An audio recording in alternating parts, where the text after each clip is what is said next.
Ndabaramukije ndabifuriza amahoro y'Imana abane namwe umwe wese bivanye n'aho aherereye.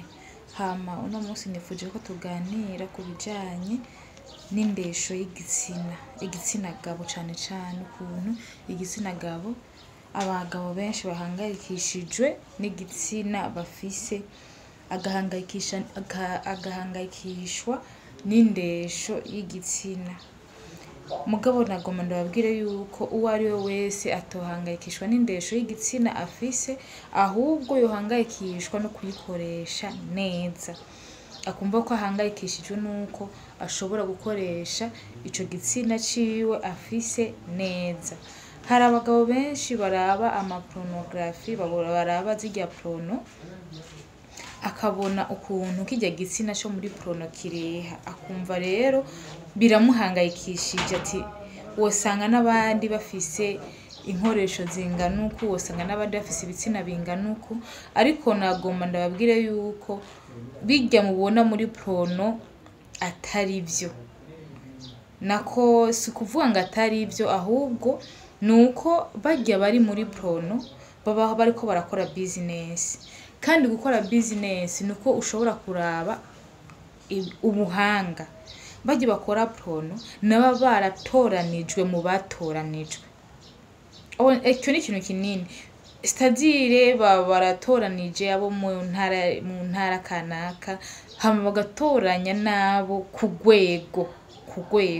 Barya rero ni nk'abantu ba mbere babaho bafise igitsina kinini. Rero ntuce ubona nti barya abantu bari muri porno ati n'abandi bagabo niko bameze, ati jewe mfise igikoresho gitoya. Ivyo ntibikaguhangayikishe na gatoya, kuko 68% iyo zafashe umurego, iyo zashutswe, ziba zifise hagati ya santimetero 11 n'ibice bitandatu gushika kuri santimetero 15 n'ibice 24.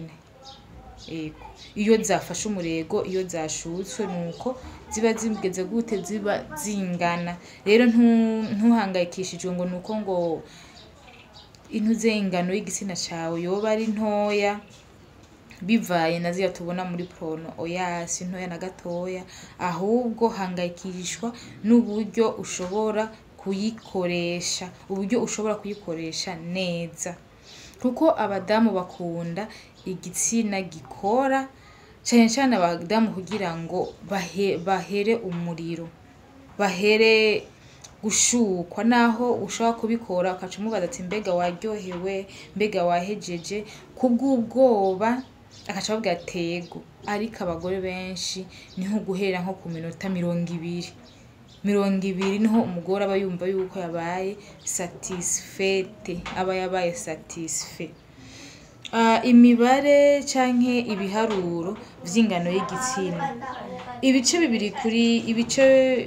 ibice bitatu kwijana iyo zamaze gushukwa biba bifise uburebure bungana butari hejuru y'ibice 9. Iyo imaze gushukwa iba ifise santimetero 9. Hama ibice 13 kwijana iba iri hagati ya santimetero 9 n'ibice bitandatu gushika kuri santimetero 11 n'ibice 4. Iziri abari hagati na hagati, baba kuri 68%. Abagabo benshi bafise 68% ziba